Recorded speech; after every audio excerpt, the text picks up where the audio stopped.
Establishment जो है खुद बिजनेस भी करती है, मुल्की बिजनेस की पॉलिसियाँ भी बनाती है। और कोई पूछ सकता है सोहेल राइज जैसा साफी इस्टेब्लिशमेंट से कि आप क्या पॉलिसियाँ बना रहे हैं, ये मुल्की मैशत के जिम्मेदार जो है ये शहबाज शरीफ जैसे लोग नहीं हैं। शहबाज शरीफ क्या बेचता है इस मुल्क में, मुझे बताएं आप। जो पॉलिसियाँ बनाने वाले वो तो इस्टेब्लिशमेंट है।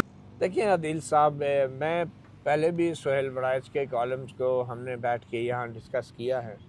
सोहेल राइज साहब को जैसे मैंने पहले कहा कि वो अल्फाज की हेर फेर से वो बातें करने की कोशिश करते हैं जो बातें वो खुल खला के नहीं कर सकते।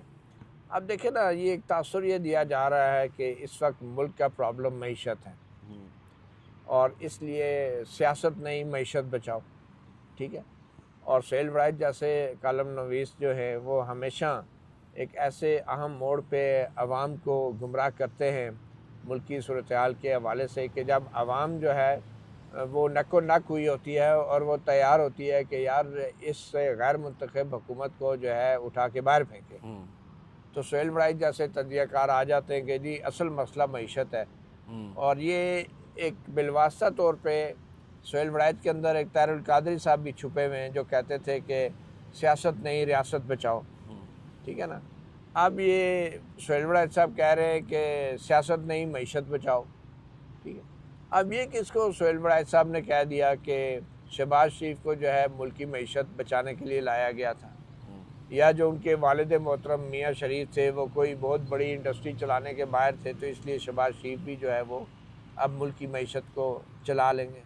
ये तो वैसे ही है जैसे लोग कहते हैं कि इसहाक डार साहब बैंक के कैशियर थे और वो अब जो है मुल्की मईशत चला रहे हैं। तो शहबाज शरीफ के वालिद साहब जो है वो एक आयरन स्मिथ थे या लोहे का बड़ा कारोबार करते थे, इत्तेफाक फाउंड्री उनकी थी, और अब वो मुल्की मईशत चला लेंगे। तो मुझे तो बड़ा अफसोस होता है कि शहबाज शरीफ अगर मुल्की मईशत चलाने के काबिल होते हैं तो कम से कम उनको इतना अख्तियार तो होता ना कि वो अपना वज़ीर ख़जाना ही लेकर आ जाते हैं। इस मुल्क में तो शहबाज शरीफ जैसे बड़े माहिर माशियात जो हैं वो अपनी मर्ज़ी का वज़ीर ख़जाना भी नहीं ला सकते, लगा सकते हैं। उनकी नज़र जो है वो दूर और नज़दीक की जो है हमेशा इसहाक डार जैसे लोगों पे ठहरती है जिन्होंने इस मुल्क की मईशत को इस मरहले तक पहुँचा दिया है। तो सोहेल राइज का ये कहना कि जनाब मुल्क की मईशत जो है उसके लिए शहबाज शरीफ को लाया गया था, भाई कौन लाया था? कि शहबाज शरीफ किसी पंगूड़े में मिले थे, आसमान से गिरे थे, कहाँ से आए थे? यार ये दिस इज़ नॉनसेंस कि आप इतने बड़े जर्नलिस्ट हो, आप ये नहीं बता रहे कि यार मुल्क की मईशत का ताल्लुक मुल्क के सियासी निज़ाम और जमहूरियत से है, आइन की बालादस्ती में है, इंतखाबी अमल से है, शफाफ इंतखाबी अमल से है, मुंतखब हुकूमत से है जिसकी लोग जवाबदेही भी कर सकें।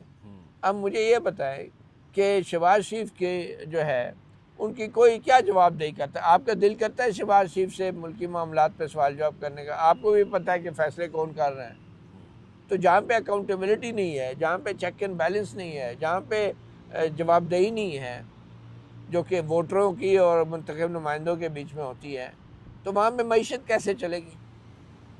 वहाँ पे तो मईशत उन ताकतवर इदारों की चलेगी ना कि जो फ़ैसले करते हैं, जो ख़ुद कारोबार भी करते हैं और फिर हुकूमतों की बाजू में रोड़ के फ़ैसले भी करवाते हैं।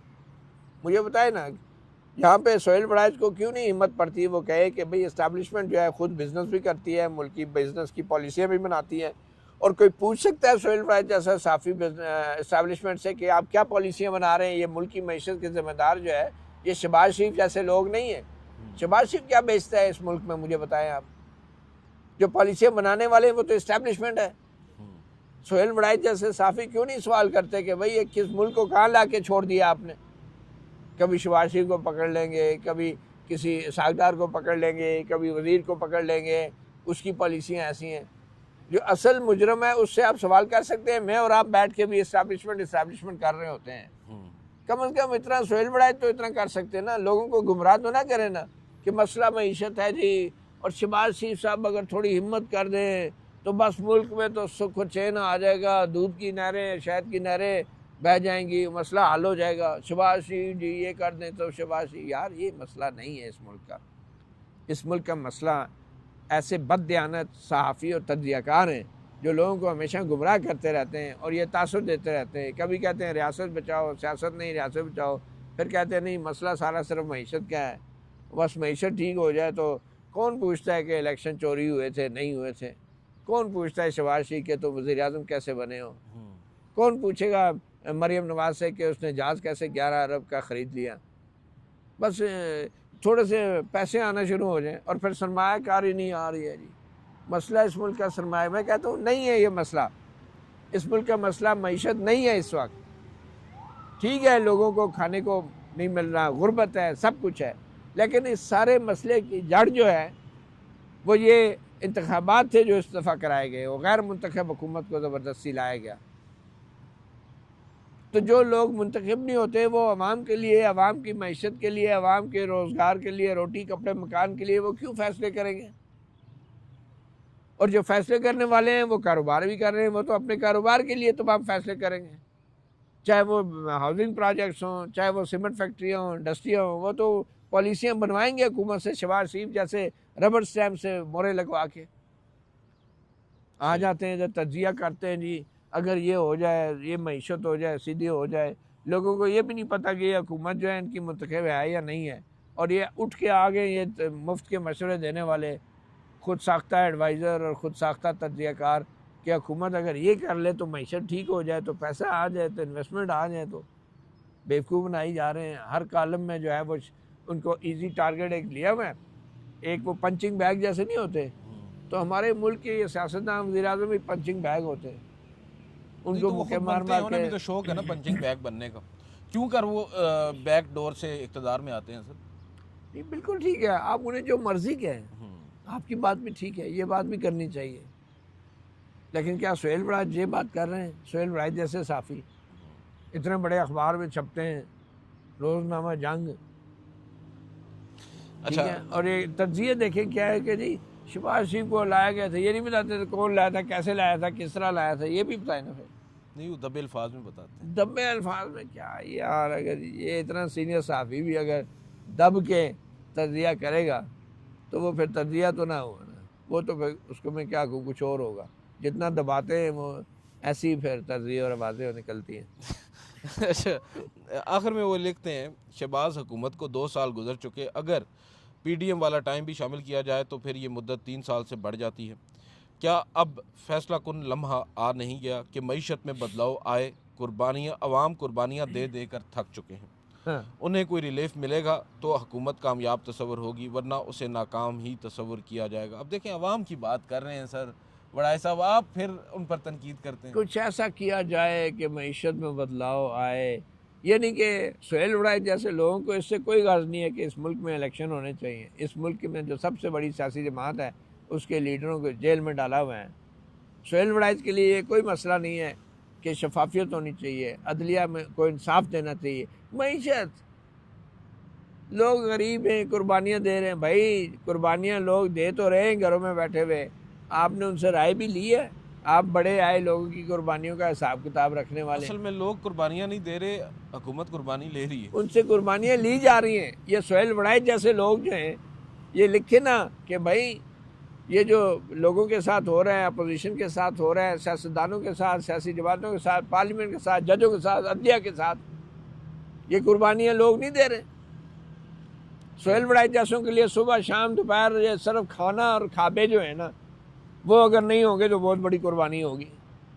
भाई लोगों के बुनियादी इंसानी हकूक़ के साथ जो हो रहा है वो कुर्बानी नहीं नज़र आ रही आपको? क्या कुर्बानी नज़र आ रही है जी? तनख्वाहदार तबके का टैक्स बढ़ गया, हाँ वो भी गलत है, लेकिन क्या ये इशू है? लोगों को बेवकूफ़ बना रहे हैं आप। जो असल मसला है, जड़ है, वो ये नहीं है कि शहबाज शरीफ की पॉलिसियाँ जो हैं वो नाकाम हैं। अब सुहेल वड़ाइच जैसे ये तज्जियाकार जो है ये हमेशा इन्होंने इस्टेब्लिशमेंट को ताकतवर किया, क्योंकि हमारी इस्टेब्लिशमेंट का भी मतमा नज़र यही रहा है कि लोगों के मसले ये इंसानी हकूक़ और जमहूरियत नहीं है, लोगों को रोटी और कपड़ा चाहिए, मकान चाहिए। इस्टेब्लिशमेंट का भी यही, ज़िया-उल-हक भी यही बातें करता था, मुशर्रफ भी यही बातें करता था, लोगों का जमहूरियत से कोई मसला नहीं है, लोगों को तो रोटी चाहिए। अयूब खान ने भी इसी तरह की 2 नंबरियाँ की, और अब हमारे तज्जियाकार भी ये 2 नंबरियाँ करते हैं, अपने तज्जियों में ये तासुर देने की कोशिश करते हैं कि असल मसला रोटी है, कि जैसे घरों में लोगों के आटे के थैले फेंक दिए जाएँ तो लोग बस सुकून में, कोई सियासी के मुहिम नहीं है, कोई इंसानी हकूक़ नहीं है, कोई आइन जाए भाड़ में। ये इस तरह के लोग ऐसे तज्जियों से लोगों के जहन साजी करते हैं कि मसला रोटी क्या है, रोटी क्या है, तुम लोग तो गरीब हो, तुम लोग रोटी खाओ। खुद ये सुबह शाम दोपहर जो है इनके खाबे नहीं ख़त्म होते और लोगों को भी इस लाइन पर डाल दिया कि असल मसला रोटी है, असल मसला मईशत है। यार है मईशत, इसमें कोई शक नहीं है, लेकिन पहले मईशत का जो फसाद की जड़ है उसको तो देखो ना। और वो जड़ यही है कि सियासी अदम इस्तेकाम है, गैर जमहूरी रवैये हैं, इंसानी हकूक़ नहीं है, अदली आज़ाद नहीं है, मीडिया आज़ाद नहीं है, ये मुल्क आज़ाद नहीं है। लोगों को बेवकूफ़ बनाते हैं कि जनाब मईशत ठीक हो जाए तो, मईशत ऐसे हो जाए तो। ये वो थ्योरियाँ हैं जो हमारे डिक्टेटर्स बेचते रहे और आज ये आलाकार बने हुए हैं। सोहेल वड़ाइच जैसे साफ़ी इन थ्योरियों को मज़ीद आगे बेचते रहते हैं और असल काम, असल चीज़ वो छाप ही नहीं सकते कि इस मुल्क का असल मसला क्या है। बोले ना, वो मैंने बता दिया आपको। अच्छा, इसमें एक चीज़ अब चलें, सोहेल वड़ाइच साहब को तो आपने कुछ ज़्यादा ही सुना दिया है, लेकिन बहुत कम सुना है। अच्छा चलें, मेरे ख्याल से आज के लिए इतना काफ़ी है।